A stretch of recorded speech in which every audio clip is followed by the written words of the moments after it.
Hello everyone, welcome to my channel. I'm Dr. Q. In this video, we'll discuss the methods for input procurement. Should the firm purchase the input for production on the spot market or via contract or just produce the input themselves? What's the pros and cons for each method? Also, we'll discuss 4 types of specialized investments and explain how each can lead to costly bargaining, underinvestment, and/or a hold-up problem. Next, we'll describe the principal agent problem as it relates to owners and managers, also managed workers, and how to design an incentive scheme to align the interests of managers with owners and workers with managers, also owners. And lastly, we'll discuss 4 tools for the managers to use to supervise employees and mitigate incentive problems. Here's a piece of news.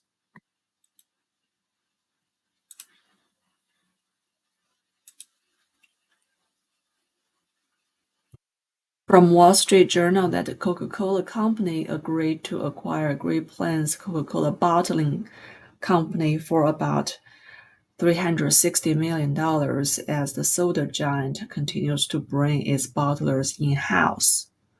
Please note that the Great Plains Coca-Cola Bottling Company was an independent bottler before the acquisition. The carbonated soft drinks industry involves concentrate manufacturers such as Pepsi, Coca-Cola.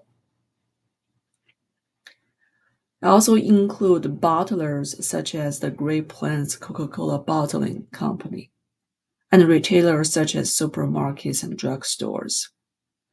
Concentrate manufacturers grant exclusive right to franchise bottlers for the bottling and distribution of finished products in designated territories. Bottlers purchase concentrate from upstream manufacturers, blend them with the sweeteners, water, and carbon dioxide gas, and then package the resulting beverage in cans or bottles. Then bottlers sell and distribute the finished products to stores mostly through a direct store delivery system, while the bottlers make deliveries to stores and place the products on the shelves. So the Great Plains Coca-Cola Bottling was not originally part of Coca-Cola Company. After that acquisition, the bottlers is Coca-Cola's subsidiary and provides bottling service. Then why does Coca-Cola do that? This is what we're going to discuss in this video.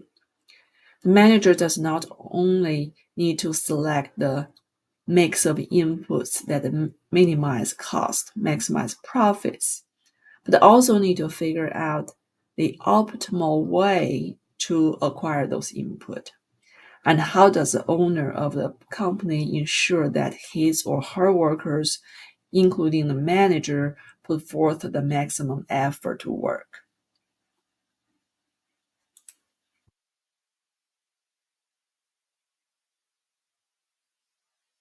Here's an illustration. To produce output 10, the necessary cost is B, like $80. But if the firm did not obtain the right mix of inputs efficiently, or the workers are not making the maximum effort consistent with their abilities, the cost will be like $100.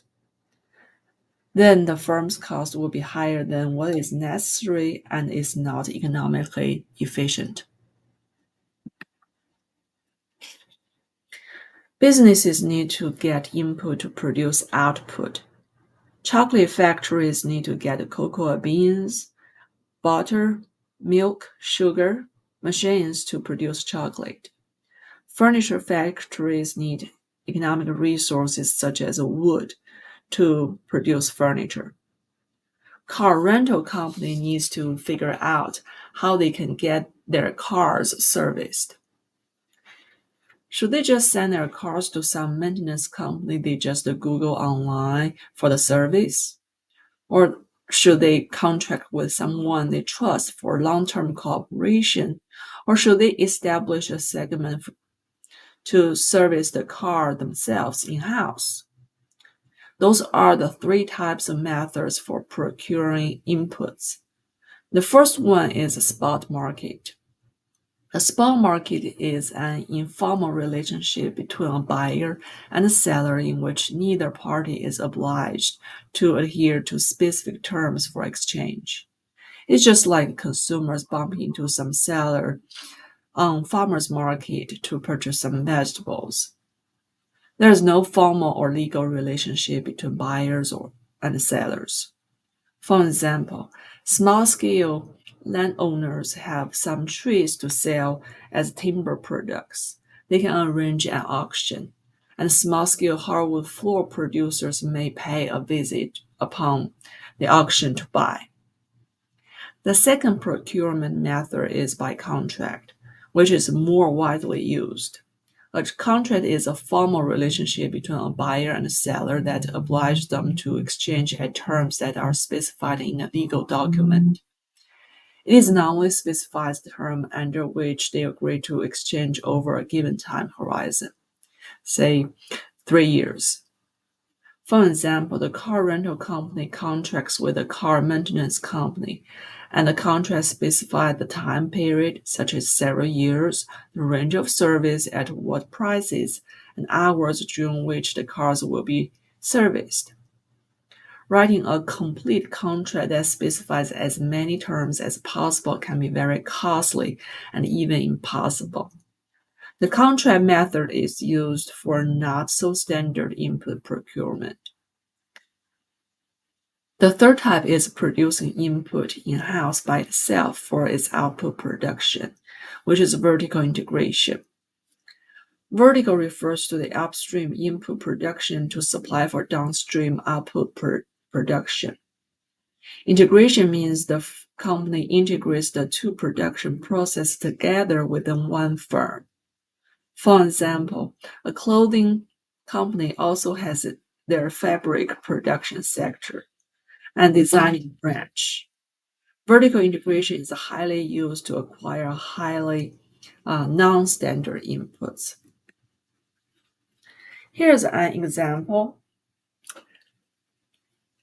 Ask you to determine whether the following transactions involve spot exchange, a contract, or vertical integration.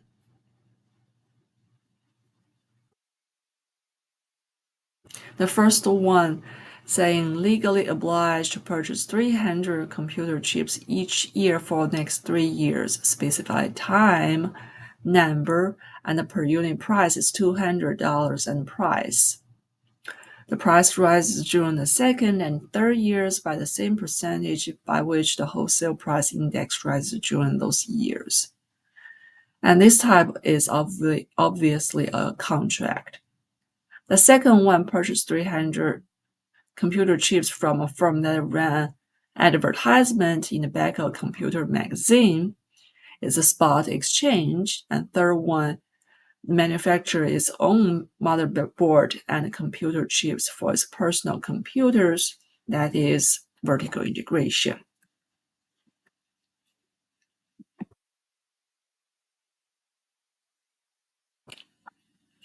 Here's another example. Let's say Delta, the airline carrier. Delta Airlines, they fly between Austin and Atlanta in April 2008. They use self-owned McDonnell Douglas aircraft to fly 30 flights and 4,260 seats in total. The self-owned obviously is produced or serviced in-house, is vertical integration. The second one is subsidiary regional airlines. Subsidiary means it owns that airline. Comair with the Bombardier CRJ 900 to offer 60 flights, 4,200 seats. This is also vertical integration. The third one is contracts with independent regional airline, uh, which offer 116 flights and about 8,000 seats. This is a contract. Now the question is, how can the manager determine the optimal method to acquire inputs to minimize costs? Should the manager choose spot market, contract, or vertical integration? Well, it depends on the extent of the relationship-specific exchange.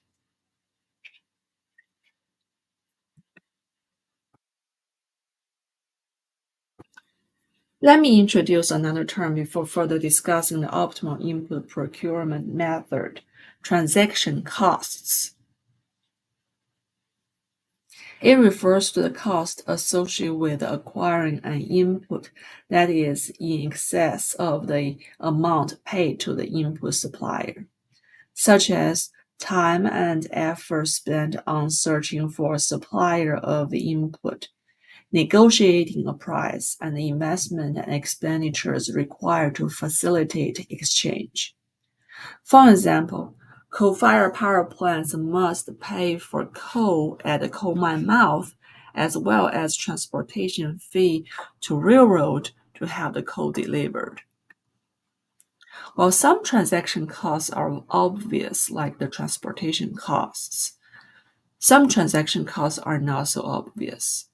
Managers need to pay attention to those um, hidden transaction costs. To understand these hidden transaction costs, we must distinguish between transaction costs that are specific to a particular trading relationship and those that are general in nature. The ones that are specific to a particular trading relationship between input suppliers and output producers are called specialized investment. The specialized investment is quite like sunk cost that cannot be recouped. Suppose that to a certain quality of boats, it is necessary to spend $100 on a machine that tests the boat's strength. If the machine is useful only for testing a particular manufacturer's boats, and the investment in the machine is sunk and not recoverable, then it is a specialized investment. If the machine is resellable or can be used to test quality of boats produced by other firms, it is not specialized investment.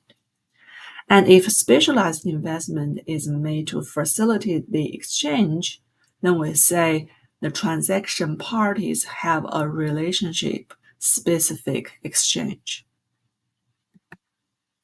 There are several types of specialized investments. The first one is the site specificity.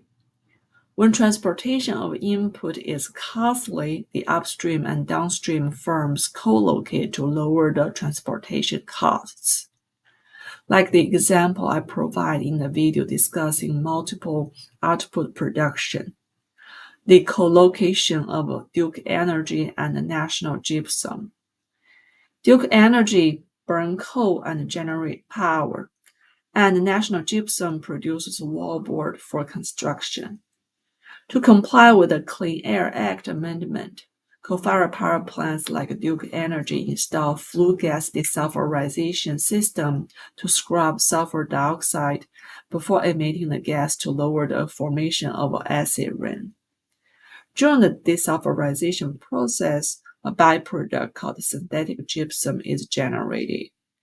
Coal-fired power plants can sell the synthetic gypsum to wallboard company like National Gypsum for money.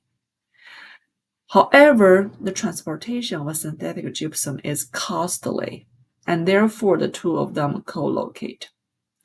Assuming that the cooperation is smooth, but if any unforeseeable situation happens and there's a breach of the contract, then it will be costly to find another partner and costly to transport the synthetic gypsum from or to the new partner. The second type is physical asset specificity, like the boat test machine mentioned above. The third type is dedicated assets. For example, if a computer company adopts another assembling line to produce more computers for a potential large government order, the payoff of the dedicated assembling line won't materialize unless the purchase really takes place. It's really purchased by the government. Lastly, human capital, like a work-specific training. If these skills are not useful or transferable to other jobs, then it is a specialized investment.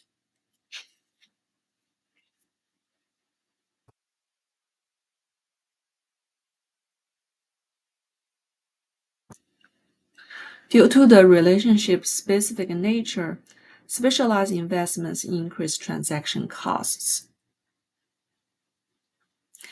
If the input is standardized with uniform quality and sold by many firms, then we don't need specialized investments. Input is sold at their market price, and therefore there's no need for bargaining or negotiation. However, specialized investments imply that only a few sellers and or buyers are prepared for the potential trading partnership. There is no other supplier capable of providing the desired input at a moment of notice. Obtaining the input the buyer needs require making a specialized investment before the input becomes available. So there is no market price for the input. It's up to the transaction party's bargaining power or ability to decide price. And bargaining is timely and costly. Strategic response, ultimatums, quality reduction, finding loopholes of the specification, etc., often appear in the bargaining process. Further, when specialized investments are required to facilitate exchange, the level of the specialized investment often is lower than the optimal level. Why? For example, if a worker is about to take a job specific training and he knows that this training will not be beneficial to him whatsoever in future, he probably won't devote himself 100 to the learning. Similarly, if an input supplier must invest in a specific machine to produce an input used by this particular buyer, the supplier probably will invest in the cheapest machine that just works to produce the input, even though the quality is likely to be inferior. Because the input seller knows that the machine is useless in future, and he does not want to waste money in idle machine. Lastly, specialized investments are associated with opportunism and the hold-up problem. What does that mean?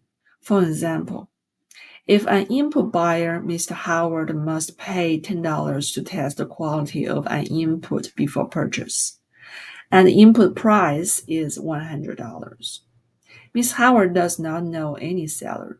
He just picks up one input seller, Mr. Smith, out of a few to test his input quality. After testing, the input seller, Mr. Smith, has an incentive to leverage the sunk nature of the $10 and overcharge Mr. Howard like $109 as opposed to $100 because Mr. Smith knows for a fact that if Mr. Howard does not engage in a transaction and decide to test another input seller's product quality, Mr. Howard is going to cost Mr. Howard at least another $110 to purchase because Ms. Howard has to pay another $10 to test another seller's input. This is hold up problem. This exists in our everyday life as well. Like there's an issue with the HVAC unit. We call in a technician and the technician costs us $250. Then the technician says that one part of the HVAC needs to be replaced and it costs $1,200 for that part. And the price is likely to be higher than what it is. The consumer probably don't want to call in another technician from another business because it's going to cost the consumer another $250. In trading relationships, sometimes specialized investments make both the seller and buyer engage in opportunism. For example, if an automobile manufacturer wants to purchase a crankshaft that is specialized for its engine production, this special crankshaft must be produced by a highly specialized machine, and the crankshaft producer must invest in the unique machine for the transaction.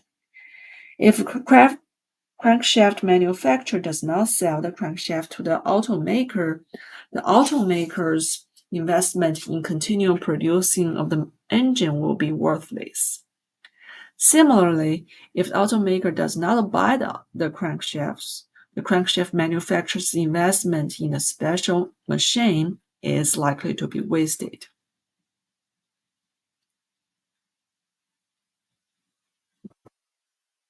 Now let's discuss the pros and cons for each method of input procurement and see which method is best under what scenarios. The benefit of acquiring input with spot exchange is that the firm gets to specialize in doing what it does best, converting the inputs into output. And the input manufacturer specializes in producing that particular input. Spot exchange is often used when the inputs are standardized, such as agricultural products. There are many buyers and sellers. There is no relationship-specific investment, and there are no transaction costs. Market price is likely to be a common knowledge. However, spot market exchange does not insulate the transaction parties from costly bargaining or opportunism. Here's an example. Let's say a burger place sells 1,000 quarter pound of hamburgers weekly. This burger restaurant needs 2,000 pounds of ground beef delivered to its store every Monday morning by 8 a.m. sharp. Now, as the manager of the burger place, what problems would you anticipate if you acquire ground beef using spot exchange? Well, even though ground beef is a standardized product, the delivery of 1 ton of meat to a particular store involves specialized asset.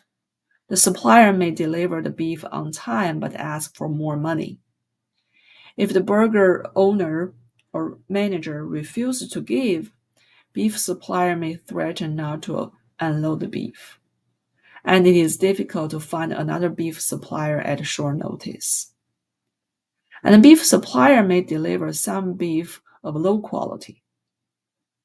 On the other hand, the burger owner or manager may ask 10 beef suppliers to deliver at the same time.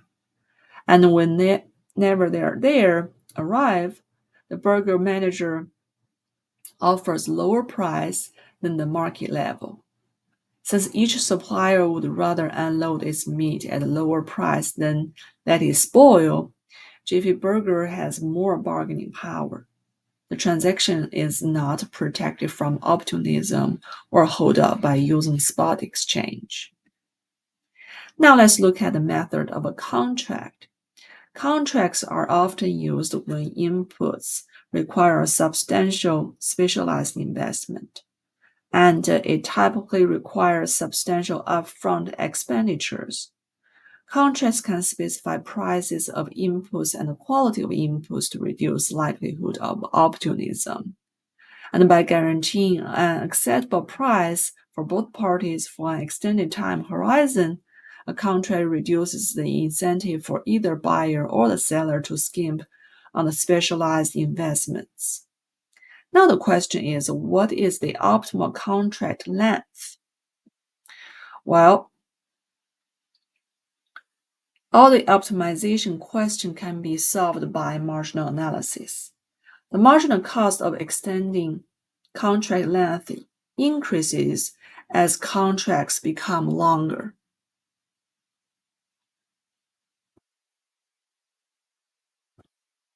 This is because as contract gets longer, more time and money must be spent writing into the contract.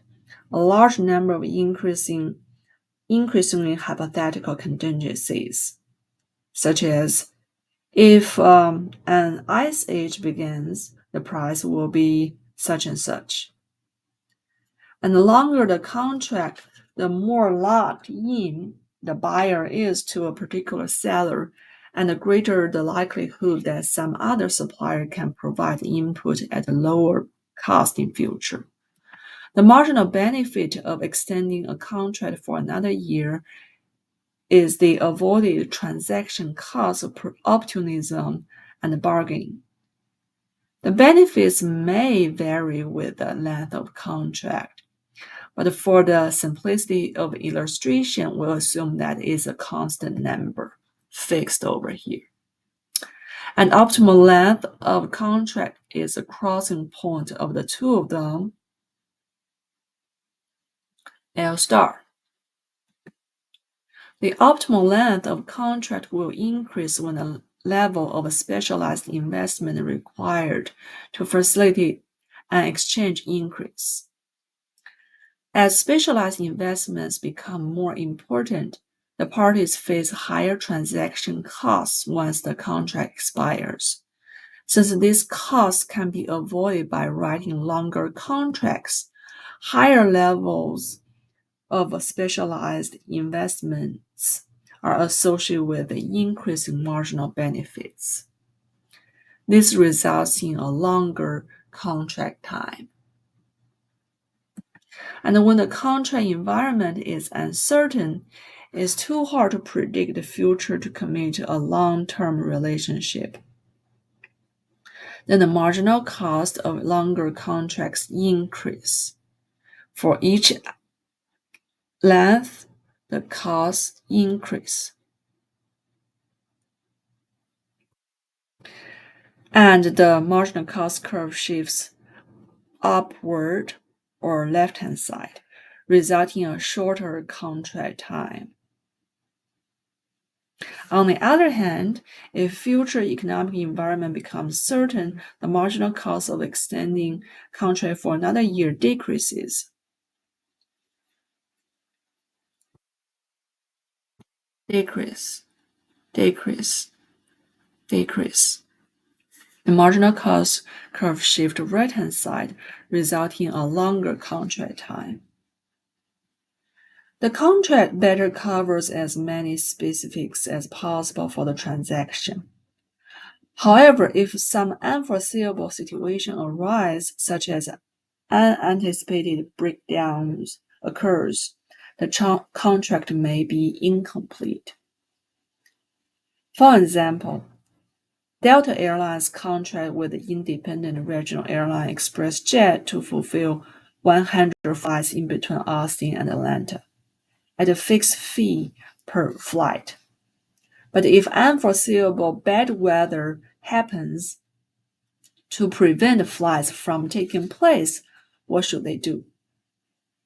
Alternatively, if Delta have some passengers flying from Seattle where a blizzard takes place, and the flights from Seattle to Austin is delayed, and some of the passengers' final destination is Atlanta, they're trying to connect at Austin to Atlanta. The Delta has incentive to make ExpressJet to wait on their passengers to make their flights. But ExpressJet has no incentive to adjust their schedule because it's costly to do so and it's not specified in the contract. So there is also a problem the contract is incomplete. Because a contract cannot exhaust all possible contingencies, therefore the contract is incomplete, which opens the door to a dispute. Then what should the firms do? They can resort to vertical integration. The business can acquire upstream input suppliers or downstream buyers, like Coca-Cola Company acquired Great Plains Bottler Company.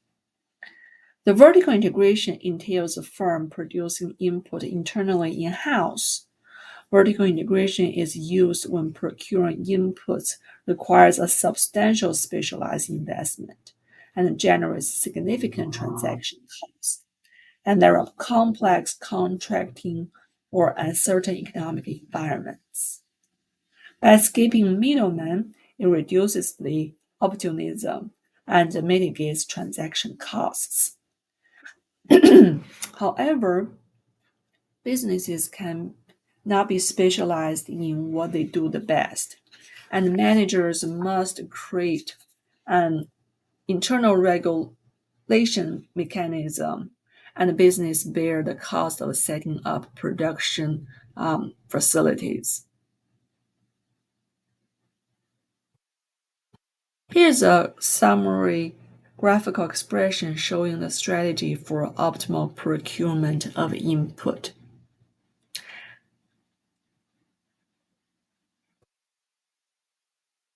And there are substantial specialized investments relative to contracting costs. If no, we choose spot exchange. If yes, well, then we'll ask, are there complex contracting environment relative to costs of integration? If no, we do contract. If yes, we do vertical integration. The next topic is related to input procurement. That's how an owner makes sure that the manager devotes the desired effort to maximize profits for the firm. Let's say owner of a business, Mr. Howard, hires a manager, Mr. Smith, to manage his business with an annual salary of $85,000. And Mr. Howard just steps away to enjoy himself traveling. Can this $85,000 guarantee that Mr. Smith put forth the best effort? Probably not. If Mr. Smith is paid $85,000 no matter what he does, he will probably enjoy more leisure time as opposed to managing the business. This is a typical principal agent problem. Mr. Smith is the agent supposed to act on behalf of Mr. Howard, the principal.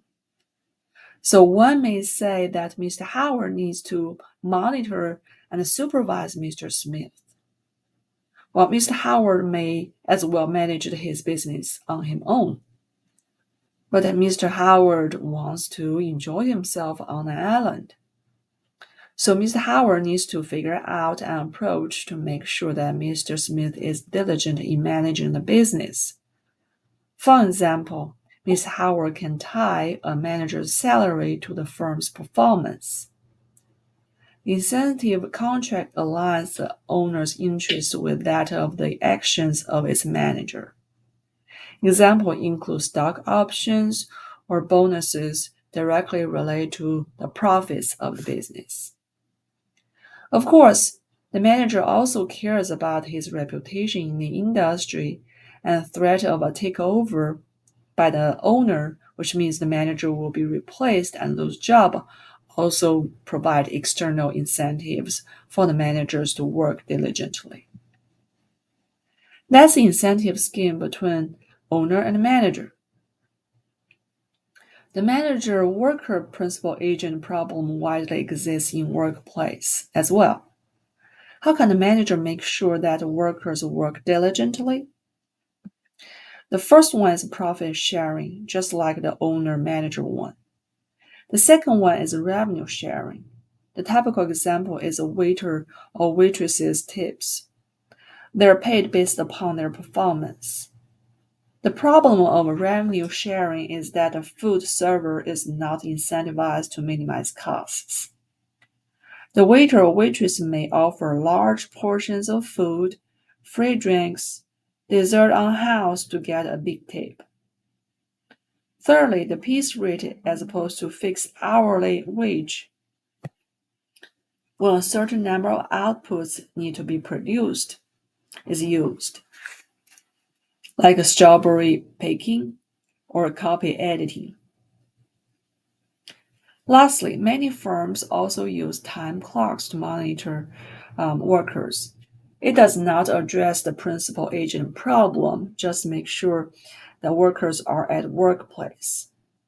A more useful scheme for monitoring workers is for a manager to engage in spot checks at random times. Spot checks allow the manager to verify not only that workers are physically present, but also not shirking like chatting with colleagues in tea room or surfing the internet, playing cell phone. Workers' effort and quality of work will be checked as well. In summary, the optimal method for acquiring inputs depends on the nature of the transaction costs and specialized nature of the inputs being procured. To overcome the owner manager and manager worker principal agent problems, principals must align the agent's interests with the principal's interests. All right, that's all I have for this video. I'll see you in the next one.